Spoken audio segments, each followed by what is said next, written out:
Great. Fantastic turnout, everyone. Thanks so much for joining once again. We'll 7:01 looks like you got, so we'll go ahead and get started. Thanks again for joining us for Winter Nature Challenge 2022, episode 5, reading the winter landscape. My name is Brian Taylor, and I'm the educator with the North and South Rivers Watershed Association. And I'm joined as well by Mass Audubon's Doug Lowry. Before we get started, I just want to say thank you so much to our sponsors, Clean Harbors, Lynch Marini, and the Mass Cultural Council of Norwell, Duxbury, Hanover, Marshfield, Pembroke, and Scituate, all in their fantastic support for our organizations and our educational programs. So thanks to all of them for sponsoring this program and their support for educational and engagement programs like this, as well as others. So fantastic for their support. So, and thank all of you for joining us today and for another iteration of Winter Nature Challenge. So without further ado, Doug, you can go ahead and if you want to share your screen and go ahead and take it away. Yeah, absolutely. I think you've got to stop sharing yours for me to share. All right. You know, one of these days, after all, I'll get it down pat. No, fight it, Brian. Don't let me take over.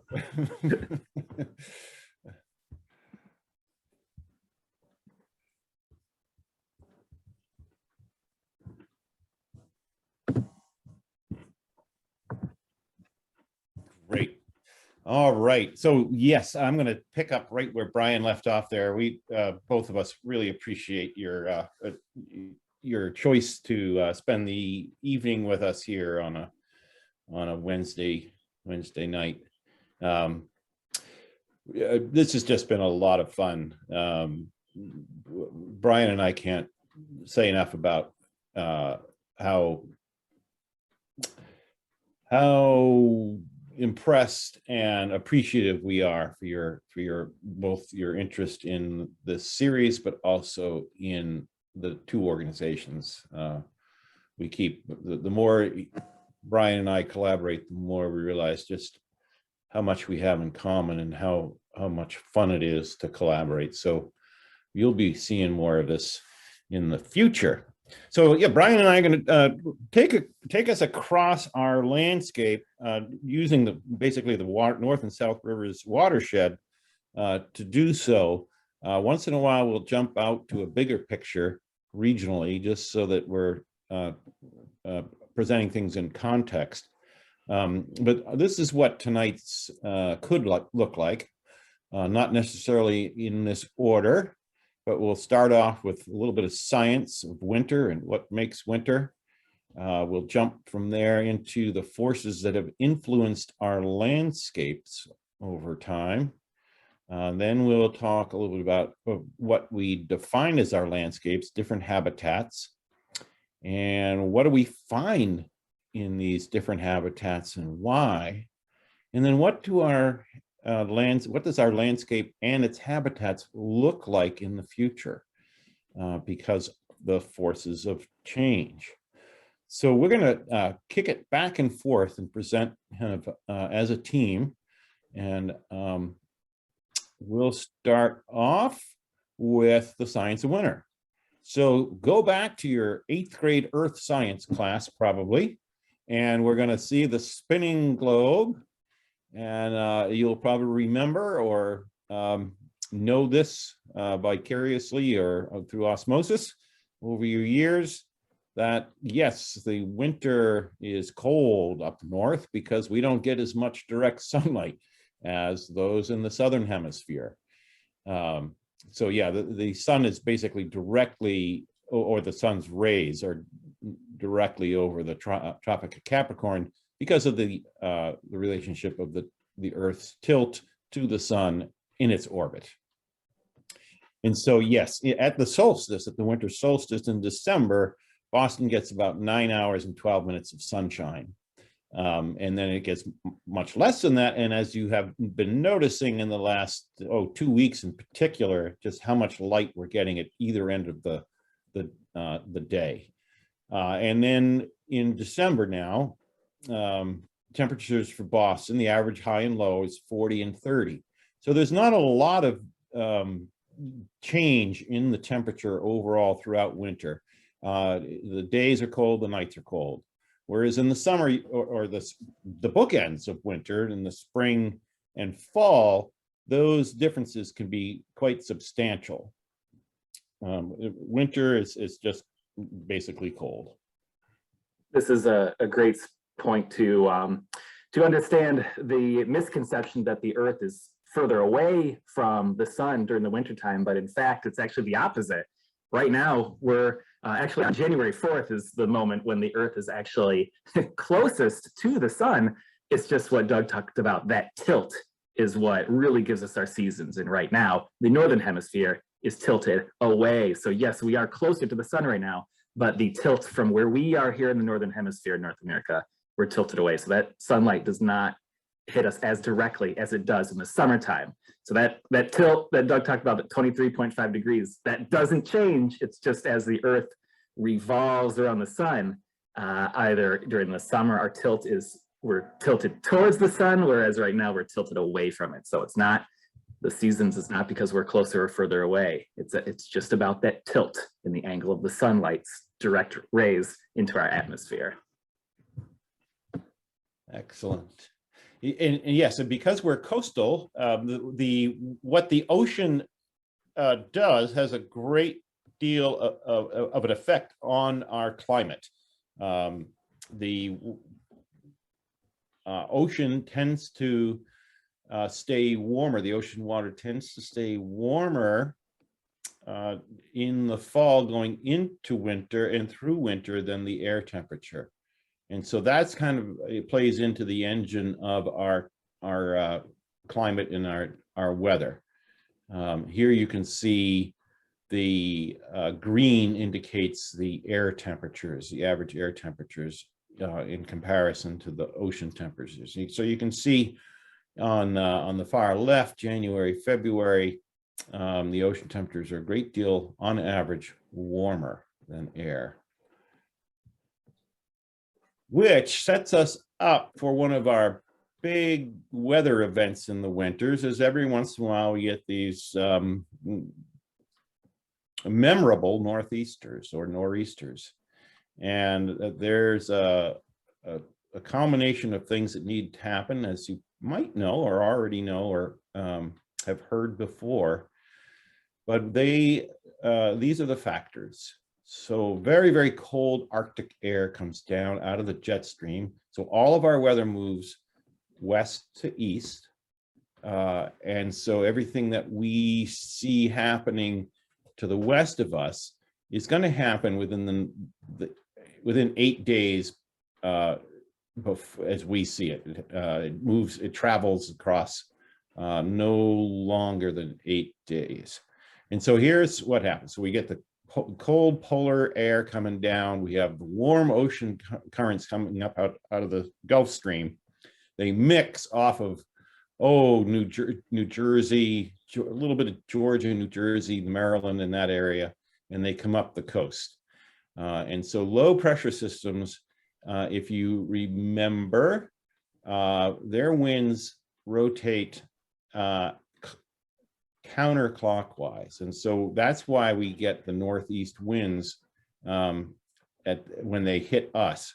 They come wrapping around and come straight at us from the northeast. And that opens up the fetch, the area of water on the ocean that's affected by the winds. And that's why we have astronomical, if we have an astronomical high tide combined with the stacking up of the waves generated from the winds, that's when we have trouble. We haven't left the 8th grade science class yet. So this is a little diagram of the glacial period, probably 12,000 years ago-ish, as the glaciers in the last glacial age came, and this was their terminus. They didn't make it beyond Cape Cod and the islands really, as well as Long Island. And as they melted, as the earth became warmer again, they left all this glacial till that then was influenced by offshore currents and winds. And whoops, too far ahead there. And so now we have the ever-changing landscapes of barrier beaches that makes it so much part of our environment here in the watershed, with the spit being one in Hummerock, protecting the South River, Wrexham Beach, etc. So we're going to do a little human history influence on this landscape, and I'm going to start off, and then we'll hand it over to Brian here in just a minute.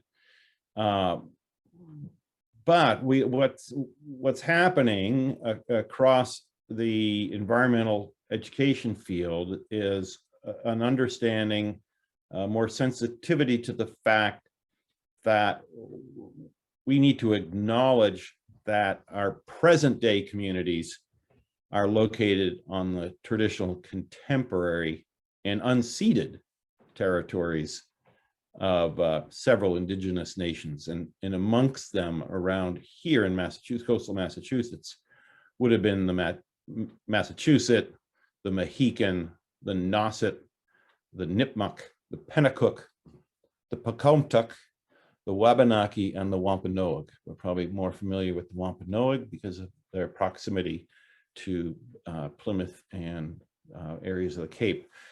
And we also would need to start recognizing that these lands were taken from the indigenous people, and that the legacy of that trauma persists to this day. And at the same time, we need to recognize that the indigenous stewardship of the land we now call Massachusetts, they kept their ecological communities vibrant, strong, and interconnected for those thousands of years before European settlers landed on the shores. But they're still present, and they are not relics of the past. There's probably 37,000 individuals who are indigenous and reside in Massachusetts.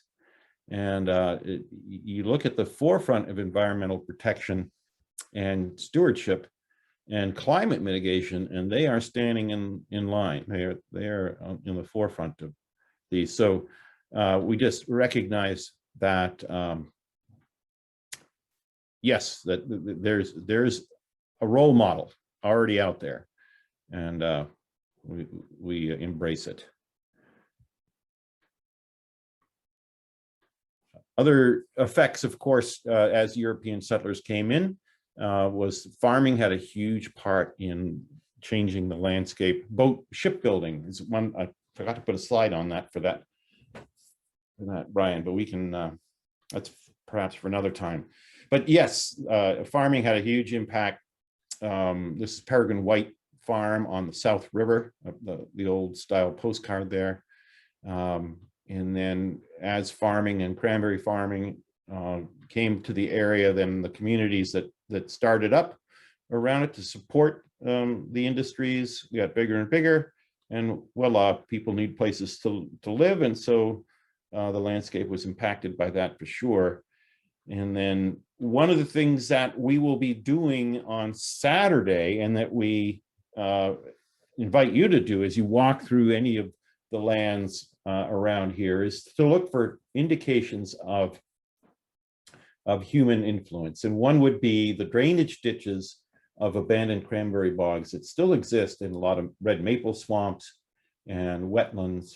You'll see these very geographically laid out ditches that are surely likely to be old cranberry bogs. And then stone walls in New England is a huge part of it. And Brian, you talked about these bigger trees. Mm-hmm.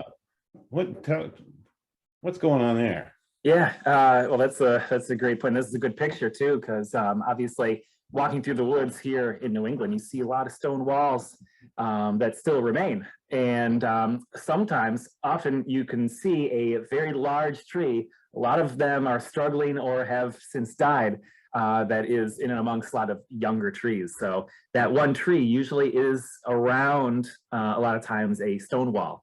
And those trees referred to as shade trees or pasture trees or wolf trees were once growing alone. They were growing before a lot of the other understory and a lot of the younger trees started to grow back because of the agriculture or the farmland or the field or the grazeland that a lot of the rock walls were boundaries for.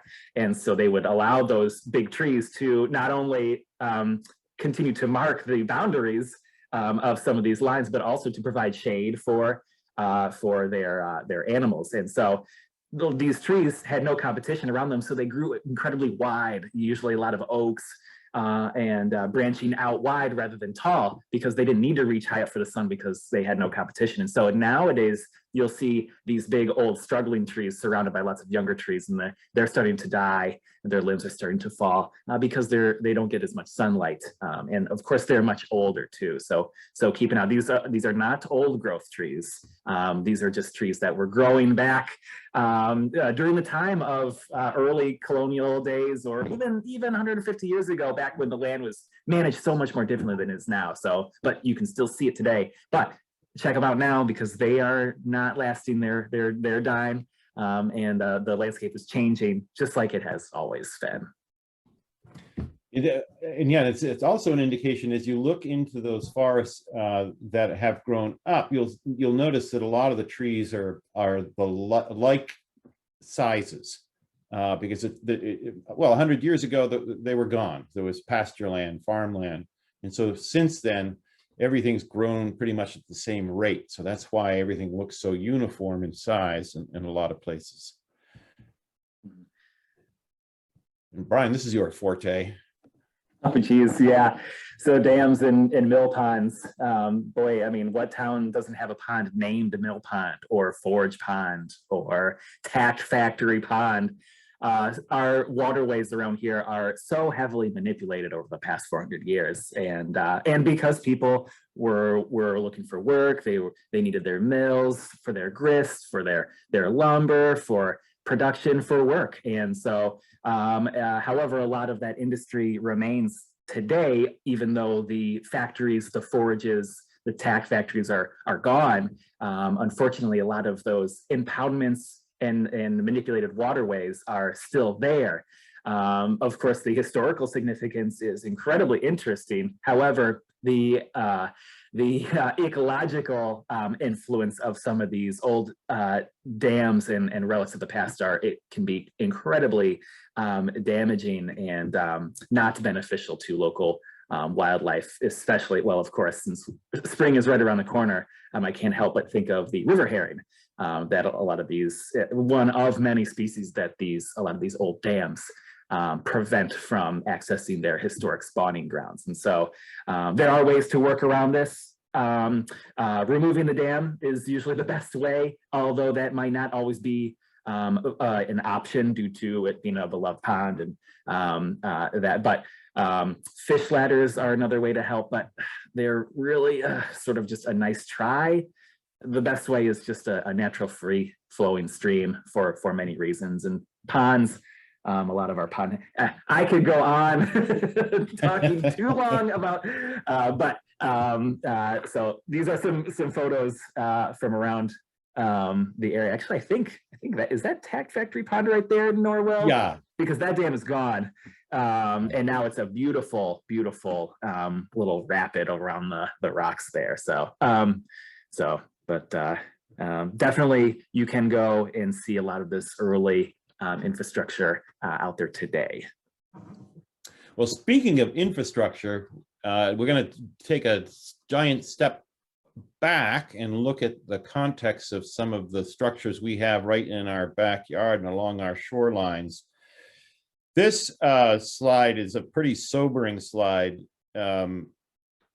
just the amount of manipulation that we have attempted to rein in the power of our oceans to protect our shoreline.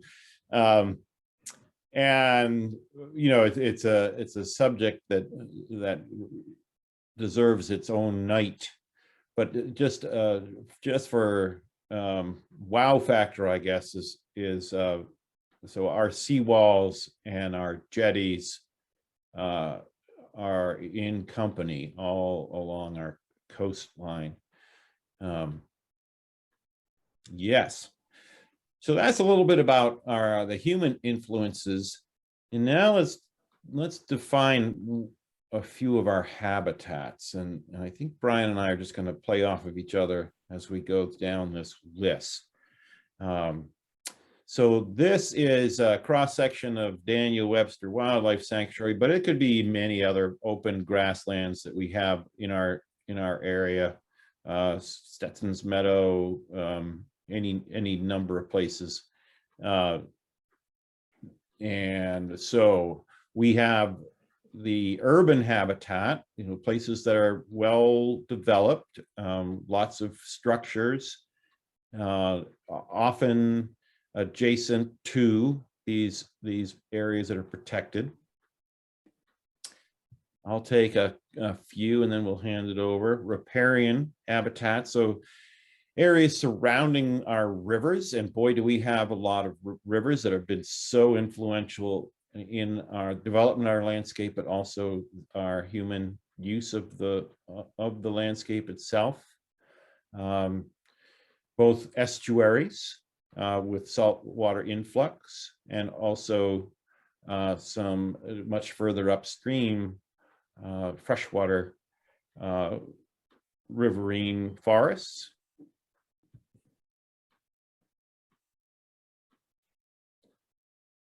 Ryan, you want to take a shot at Sure. of our ocean and mudflat?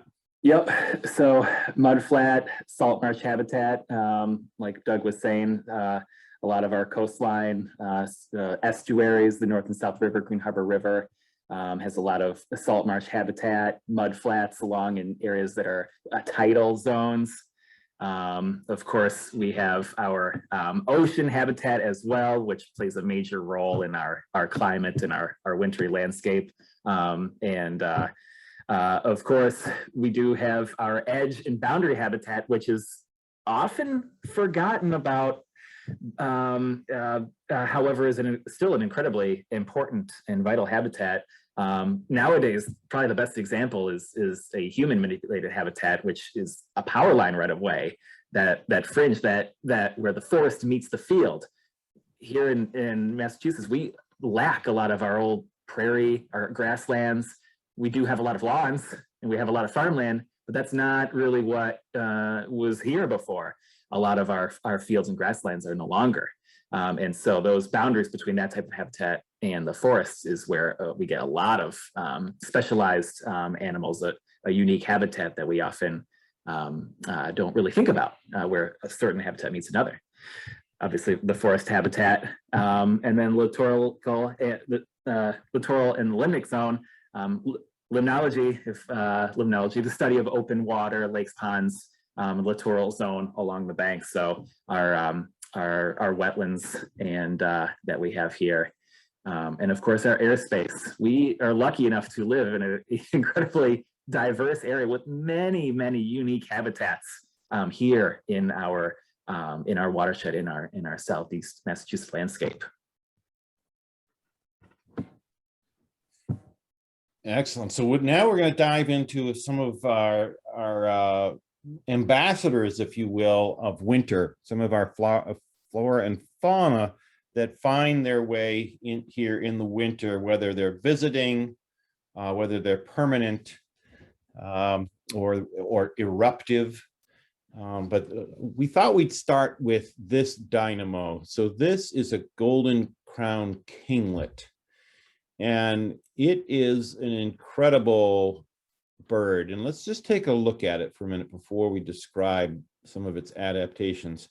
Notice how thin its legs are as it's gripping the thorn there, the branch. This is a tiny bird. It's our smallest passerine. It's almost one. I think it might be the smallest passerine in the world. So it's very, very small, much smaller than a chickadee. Weighs very, very little. And it's a fairly rare bird to get your eyes on because they're so active, and this is why. They spend a lot of time in pine trees because there is a caterpillar that is present in the midwinter in pine trees. And this is what this bird eats, is it's an insectivore, and it does not change its diet. So it has to survive winters by seeking out insects. And so that's a pretty amazing approach. So if you were out in the woods, one of the best ways to see them, and again, they're very active because they're feeding all the time, is to keep an ear out for the call of a chickadee, because sometimes you'll get a kinglet or two in the flock of chickadees as part of a foraging flock, which is a phenomenon in the winter. Many birds who otherwise would not associate with one another do flock together in the winter because safety in numbers, and also just a lot more eyes out for food sources. So it makes sense to them to be collaborative. And you can see how how shockingly yellow the crown is on the head. The other thing that's amazing is the mortality rate for these kinglets is pretty amazing. So they have a 111 degree body temperature, and they sleep in a huddle at night and spend every waking hour searching for food. And so if a food shortage that lasts even a few hours can be fatal. So in the spring, they head up to their Canadian breeding grounds, but they're, so they will have 8 to 9 eggs in a nest, because they have to have that many to survive, because the mortality rate is, I think, is 1 in 6 make it through the first year. So a tough little bird.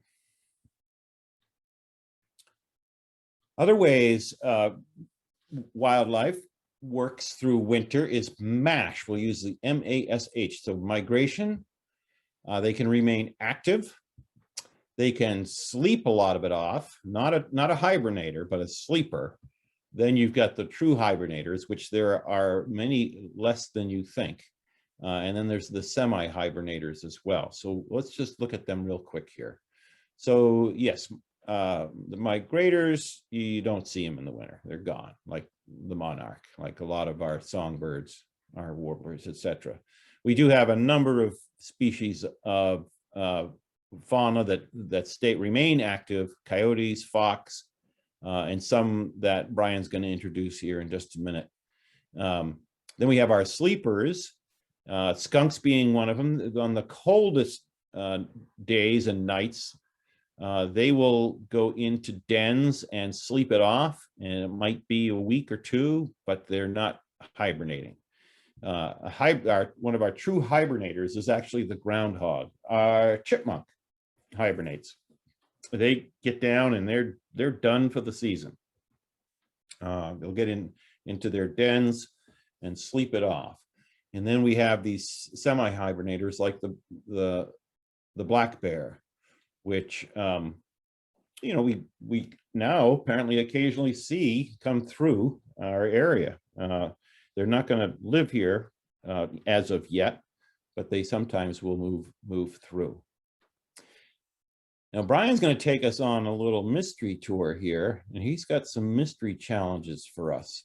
So as he describes these creatures that are probably familiar to us, he's going to give us clues. And what we'd like you to do And Brian, I'm afraid you're going to have to look at the chat for this because I don't have access to it. Do you have access to the chat? I do. Yes, I do. Okay. All right. So your assignment for those who want to be challenged here is you have a chat function, and it's you just click on the icon, and then it'll let you type in a message that Brian has access to. And so as he introduces clues, you are challenged to guess which animal he is describing by their habits and habitat. Great. I'm sure we could all put ourselves in one of those categories. I feel like on the coldest days, I'd prefer to sleep those ones off. So for our first challenge, this animal, they fly. They are up at night to avoid predators. They use their aerial abilities to evade predators. They do have folded skin, which prevents them from being as nimble on their feet, which makes them more vulnerable to predators. I'm seeing some good responses, but I don't see the correct one yet. And predators could be things like birds of prey or dogs or cats as well. Being active at night helps them hide from those predators, which of course they have enormous eyes to help them see in the dark. A lot of good responses, but not the right one yet. They are omnivores. They eat a wide range of food, a lot of which, oh, someone just brought it in. Lynn, you got it. Oh, and Marilyn, you got it too. Susan, you got it. All right. They eat a wide range of food: fungus, nuts, berries, seeds, dead animals, eggs, slugs, even eggs of small birds, or even small birds. Russell, you got it. Yep. Susan, you got it. They don't hibernate in the winter, but they do slow their metabolism down to conserve resources. So they are very social. They also curl up in cute little nests with up to 20 other of their own species to keep warm. And this species, of course, is the flying squirrel. So good job to those of you. Yeah, thanks everyone actually for taking a guess. And so I would have certainly guessed bats or owls earlier on with those hints, but then they got a little bit more specific to the species. So it's a good one. Nice job, everyone. Brian, quick story with this particular flying squirrel. So this is at the North Hill Marsh, which, by the way, we're going to visit on Saturday. We were cleaning out, David Ludlow, our property manager, and I were cleaning out the nest boxes for the tree swallows. And David was standing up in the canoe and was about to open this particular box. Out popped the flying squirrel. Is surprised to see David, as David was the flying squirrel. And David did not fall in.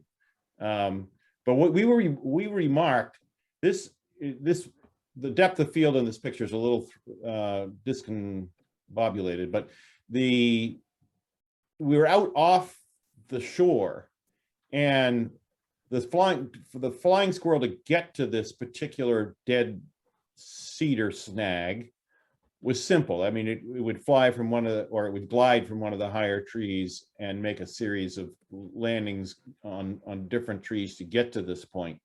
But we were mystified as to how it got back. So it had to have made many series of short flights to get back to land, because there wasn't this sequential height difference going back. So yeah, pretty amazing animal. All right, next one. Another one. Yep. This one, they will store nuts in piles on the ground called middens. These piles tend to dry out and they don't take root. Over the course of the fall, this animal will ascend the conifers and cut the green cones from the treetops. They'll usually find a perch and munch away, depositing a lot of what we see piled up here, these middens. And after dropping a certain amount to the ground, they can then collect and carry them off later to several storage areas. one of these animals can collect over 10,000 pine cones in a single season. And I already see a whole lot of correct responses. Those of you who said the red squirrel, the American red squirrel, you are correct. You are correct. So a lot of good. Yep, Susan, Russell, you got it. Elaine, Beth, you got it. You got it. Yep. All right, they seem warmed up, ready for another one. Yeah, this is fun. All right.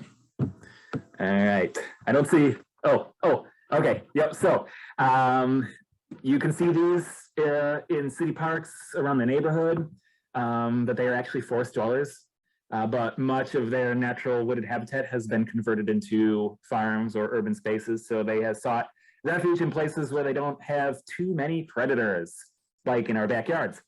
It is thought that some species of this can remember 9,000 places they buried their caches or their nuts.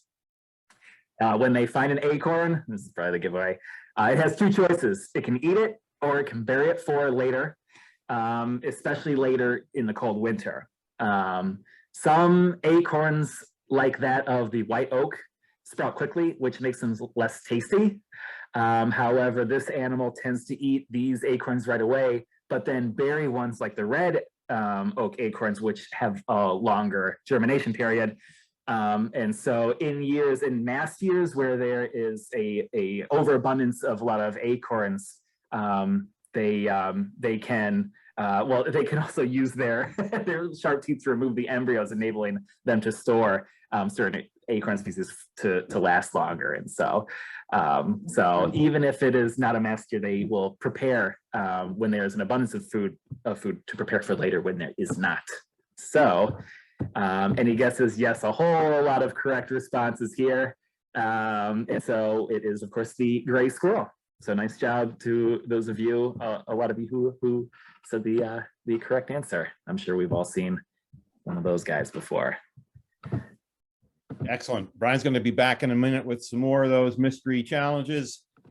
This is another dynamo. It's our black cap chickadee. What's incredible about them is their brains of chickadees grow in the late summer and early fall. And this is the time, of course, they're caching food, usually seeds, and within their home range, essentially. So come winter, they need to be able to find what they've stashed. And the part of the brain they can grow is called the hippocampus. We have one. It plays an important role for spatial memory. And so as demand for that memory to peak when they're trying to remember where they've hidden everything, chickadees can discard cells that hold old memories and replace them with new cells that store fresh memories. It's estimated that chickadees can cache about 100,000 food items a year. And they typically don't reuse cache sites. So I don't remember the exact percentage of recovery, but it is quite large. I want to say it's over 70%. Just an incredible ability, and one that I am very jealous of. Other birds will grow. Their feathers become specialized, and so if they molt before winter, their feathers will be thicker. They will often hold one leg up underneath their body to keep it warm. There's very little blood exchange through birds' legs. They're very scaly, and that's intentional. Like that golden crowned kinglet, although its body temperature might be 111, its legs don't anywhere near that in temperature. Other birds, many birds, and this they'll do it across species, is they will roost together to keep warm, fluff their feathers out because it's the trapped air that's the insulator. The feathers are their function is to trap air. We can do them a favor by providing homemade cavities or roosting boxes that birds would normally find in abundance in forests, but we have a tendency to get fussy with our properties and lawns, and we'll take down snags or dead trees, which are often the things that provide these cavities naturally. So a nest box is pretty simple. The holes at the bottom, because warm air rises, so as birds get in, and again, it's multi-species. This is one I built a couple of years ago and have up, and I have seen titmice and chickadees and house finches all go in, now even a Carolina wren, go in at dusk, following one another. And it's simple. It's just a box. I got a little carried away with this one. I insulated it with like a foil, and inside it has these rods across so they can all sit perched on dowels close together. Then other things happen. Our whitetail deer, they not only have adaptations, physical adaptations, like their fur comes in a lot thicker, it's darker, so they blend into the surroundings a lot easier, but they also are very methodical about where they plan to winter.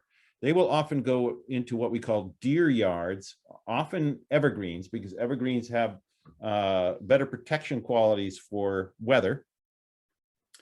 And they will intentionally leave those areas alone. They don't usually graze those areas in the other 3 seasons, knowing that they're going to have this pantry in close proximity to their deer yard. And they'll really slow their activity down during the winter just to conserve energy. And so, yeah, this is the same species, but just a couple of months later, its physical appearance is drastically different. Yeah, and they have a tendency to hang out together and bed down often in the same spot.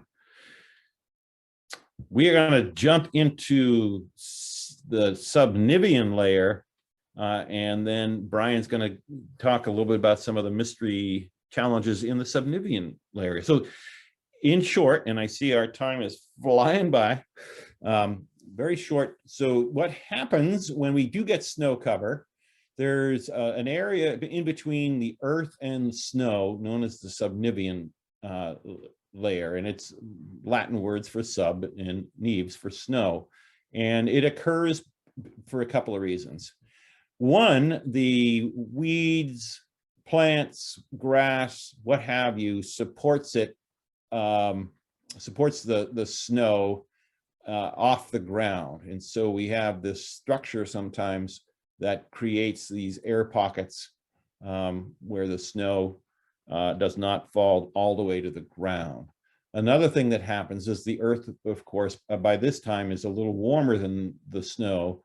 And so over a period of time, the earth warms, and there's a barrier of ice that's created just a few inches up off the ground, which gives enough room for a number of species of animals to survive in there and travel with well, not safe from predation, but a little more protected from predation. If they're underground, then they're not necessarily being spotted as often. And then what's very important in the big scheme of things is that Subnivian layer also provides an opportunity for microbes to do their thing. So they break things down. A lot of the air trapped under there helps the decaying of some of the dead grasses and shrubs that grow in that area.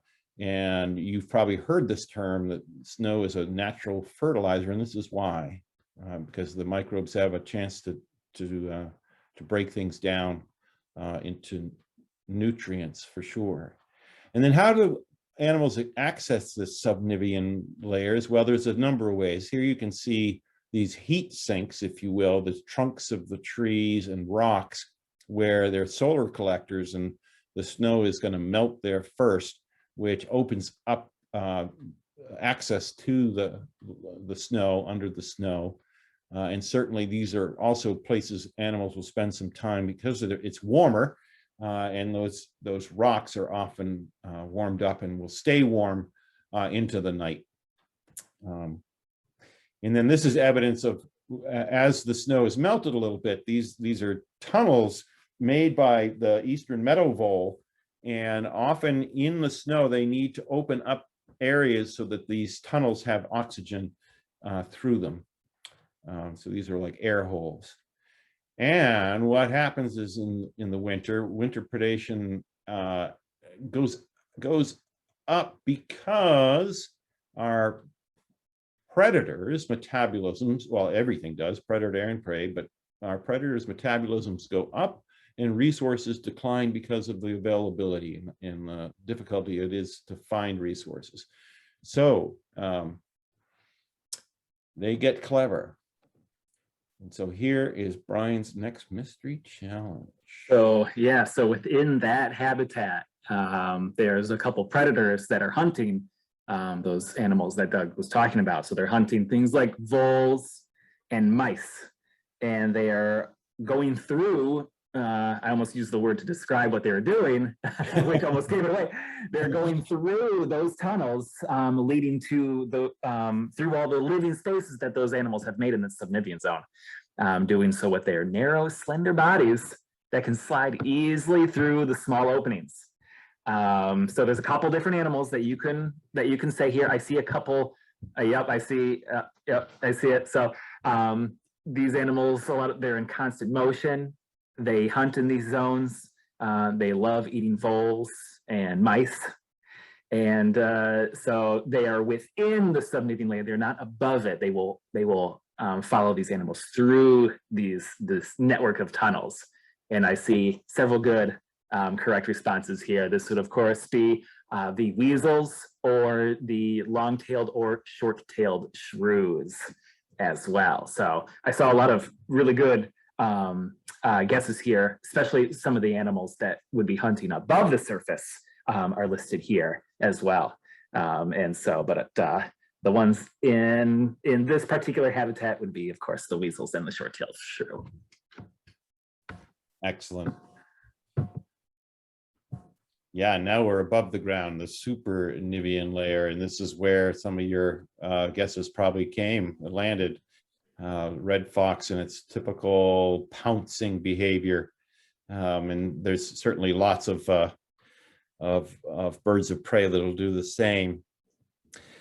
Brian, just to respect our time, I'll probably, there's a few slides here in a row. I'm just going to run through really quick to make sure we have time to do some more of those mystery challenges. So yes, there's adaptations with other things like birds, and one of the things that is most effective is having a varied diet. And so as winter progresses, food is far harder and harder to find, but some foods are better tasting as the winter progresses. Some of the berries need periods of time where they're freezing and thawing, which makes them sweeter and more palatable for a lot of birds. And so you'll see there's a cycle with the way a lot of berries are eaten by birds, and you can almost tell which ones they prefer at what point in the winters, which is kind of neat. But yeah, here's just an example of all the things that a lot of our birds will do to switch their normal feeding habits, they'll adapt to the resources. And here's an example of a red-tailed hawk eating the poor eastern meadow vole, which seems to be on everybody's grocery list. And here is the footprints of a raccoon through the snow. And that sets us up for our next mystery challenge. All right, so, oh boy, this one will probably be quick. Natural builders. They live in wetland areas and they can construct certain things to help them survive. They build lodges as well as dams. And so there are a couple different two species that you can say here. One will build their lodges mostly out of logs, branches, things like that, whereas another species will build its lodge out of smaller things like cattails and will be much smaller. So one animal is larger than the other, but they both live in similar habitats. And I see several answers of both in there. And so, of course, we are talking about the beaver and the muskrat. And so beavers will build lodges and dams, whereas muskrats will only build lodges, and as of course out of different material, as I mentioned earlier. And they have both wet and dry chambers. And so the beavers will build dams to manipulate the water level to keep the water at a specific spot, so that way they have a dry area within their dam that they can get out of the water.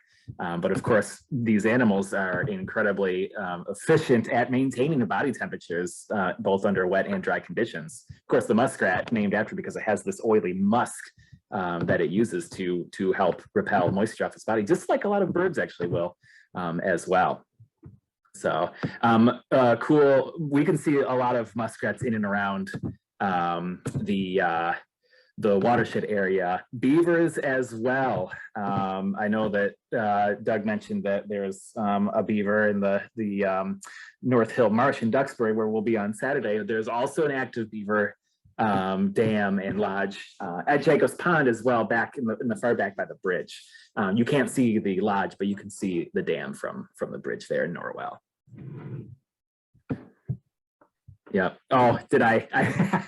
No, that's good. It's all good. It's all good. Yeah. I did kind of a combo. You can see here that this this lodge is constructed out of the cattails, as opposed to the beaver, which would have constructed it out of mostly sticks and branches and things like that. So the muskrat is considerably smaller than the beaver, though they would both be in very, very similar habitats. We can jump under life under the ice and talk a little bit about cold-blooded animals.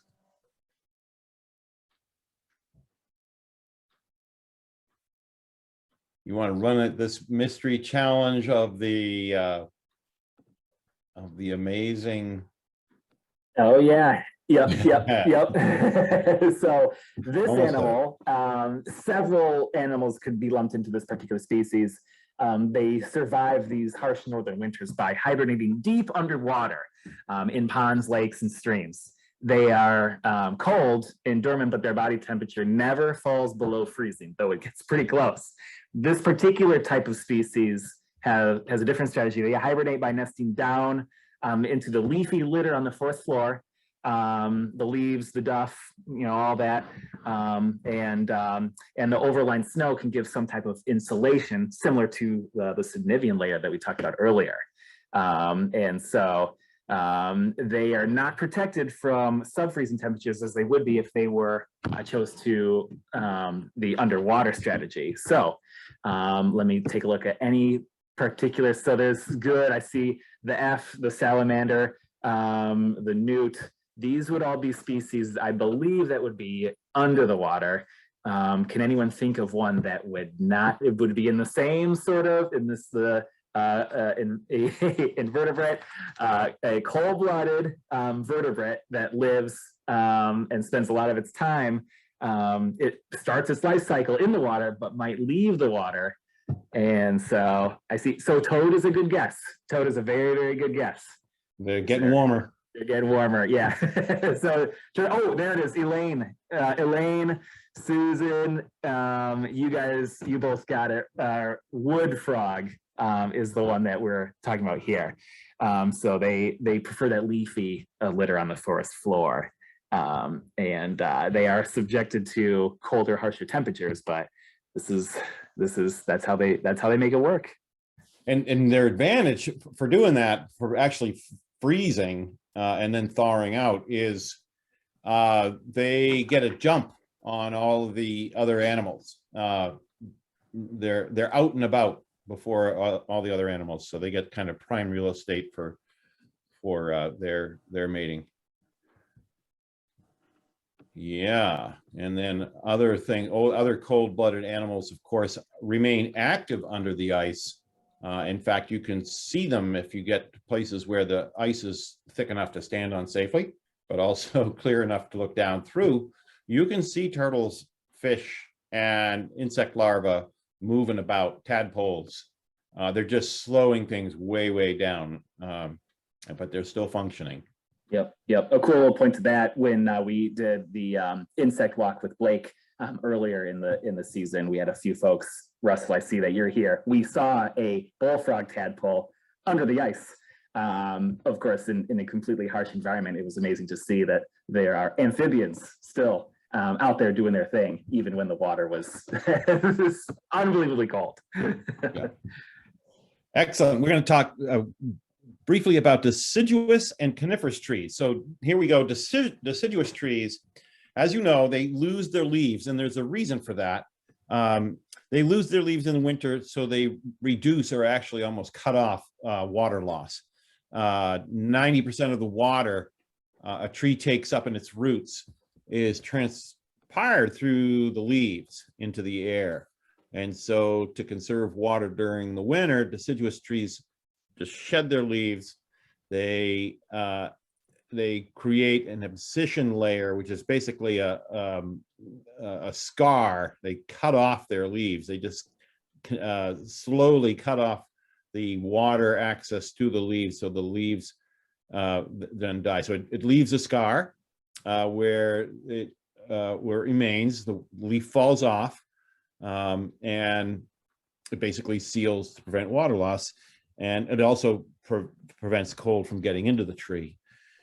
Coniferous trees have a little different strategy. They have long, thin needles, which is a smaller surface area, so fewer stomata, which is the cells that trees use to transfer water into the air. And so the other thing is it's an adaptation because they don't drop their leaves, and needles are leaves, they're narrow, so it prevents snow from breaking branches. The snow doesn't have the ability to accumulate as much on the trees themselves. And this is why we get the deer using these areas for protection.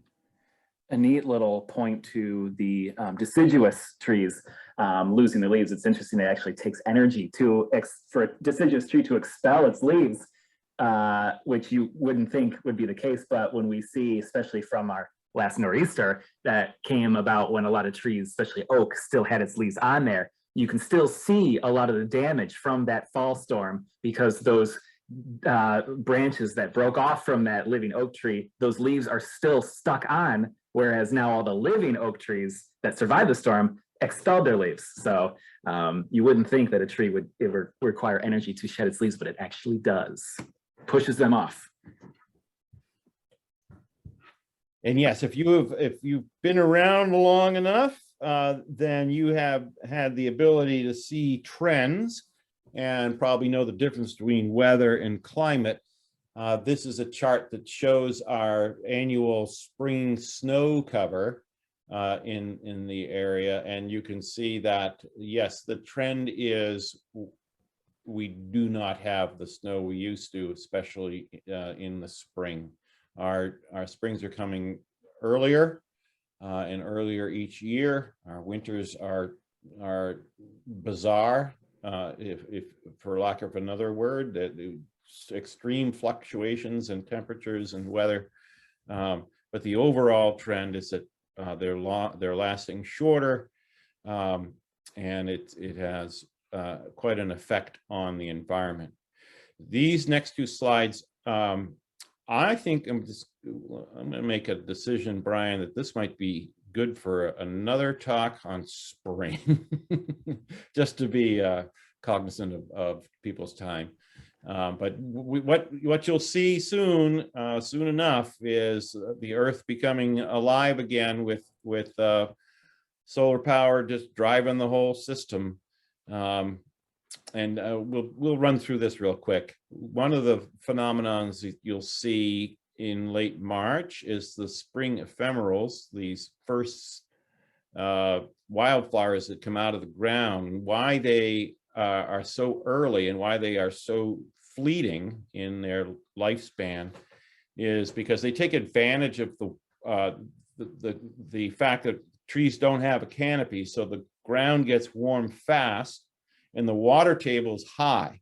But as soon as the trees start to grow leaves and absorb the water out of the water table, the conditions aren't as good for these spring wildflowers to exist. So they're short-lived, and we'll be seeing that shortly.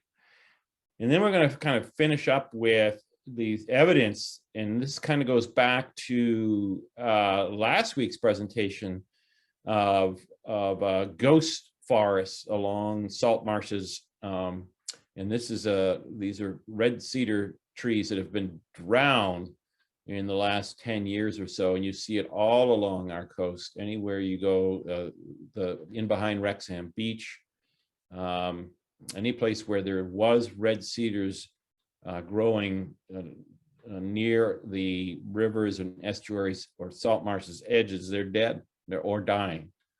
And the other thing, the negative effect of climate change, is it gives a leg up on invasive species like the Phragmites. And here's a crew of folks, photographers, that donate their time once in a while to clean out the Phragmites out of the wet pan at Daniel Webster. And as you know about Phragmites, they're impossible to get rid of. We were trying to pull out the roots, which is rhizomes, if you will, which is a lesson in frustration. And then the other thing you'll probably notice already this year is the trill, the conqueree red wing blackbirds.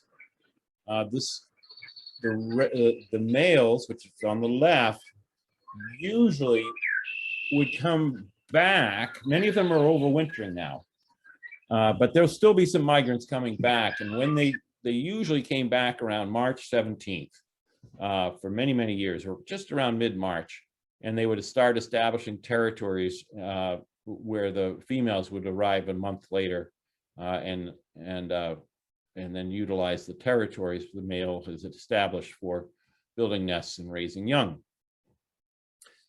But they're already staking out territory, and this is where mid-March. It's a month difference. Even some of the females have overwintered, and they will, in the migrating females will, I'm sure, are hot on the heels of the males, and so they'll be frequenting our marshes sooner than later. We're going to finish with two more slides, just another example of Carolina wren, another wren that you're probably familiar with, maybe by its voice, by its habits. But these are two maps from the Breeding Bird Atlas that Mass Audubon has had going on for a number of years. And you can see their presence in Massachusetts, their breeding presence in Massachusetts back in the 70s was pretty far apart and in between. In a relatively short period of time, you can see that their numbers have really increased, and this is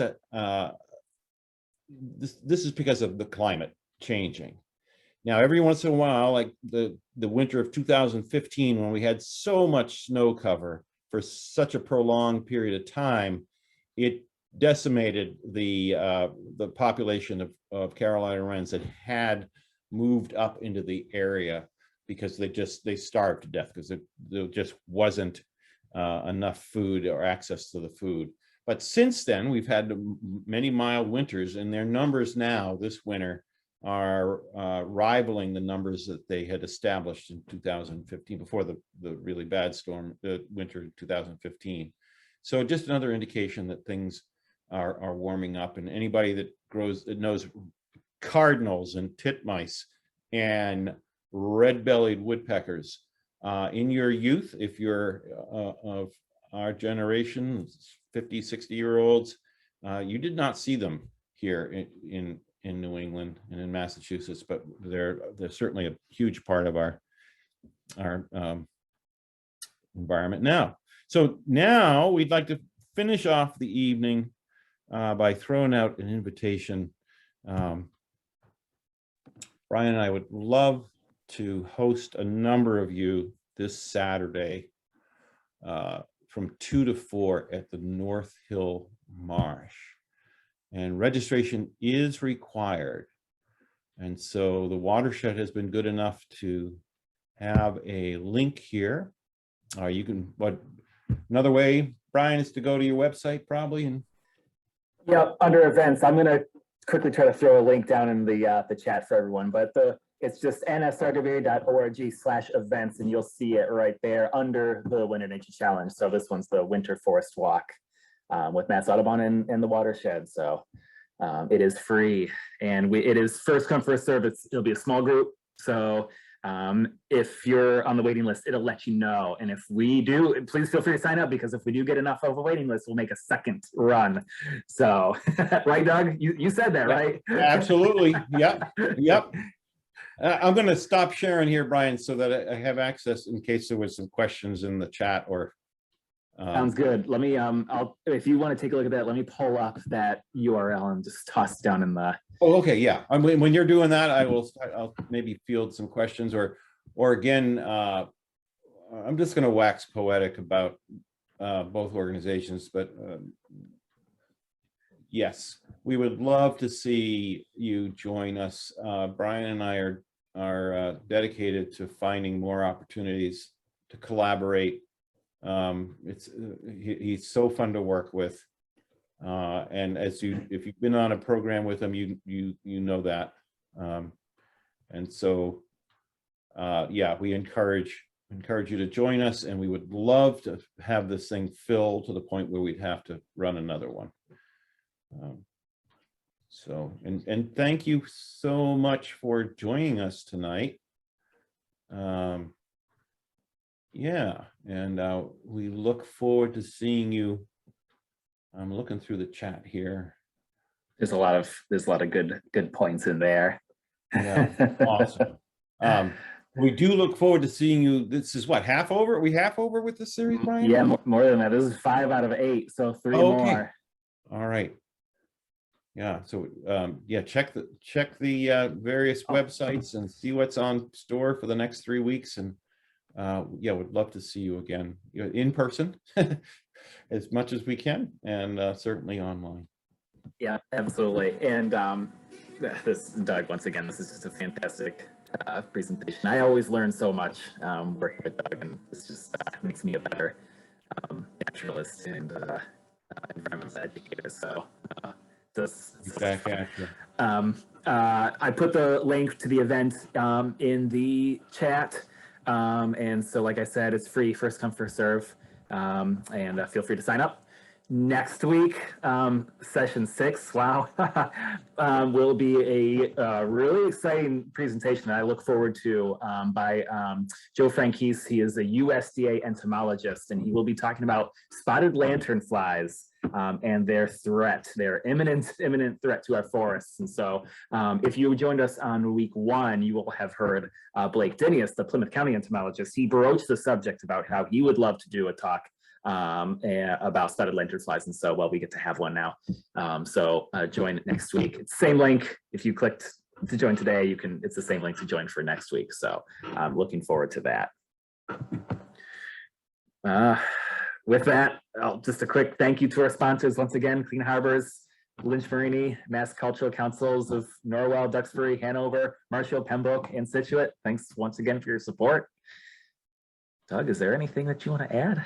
We ran over a little bit, but it's because it was all fantastic discussions that everyone was really interested to hear. Well, I really like the way the challenge worked out. I think it'd be fun to do that again. Yeah, no, I like it too. And I will say, I think it was about 60 people, maybe even more, joined us for tonight. I think this is the most popular one so far. Oh, good. Let's hope next week beats it. Yeah, yeah, absolutely. Yeah. All right. Thanks a lot, Brian. Doug. Yeah. Really appreciate it. Thanks all of you for joining us. Have a great evening. We will see you next week.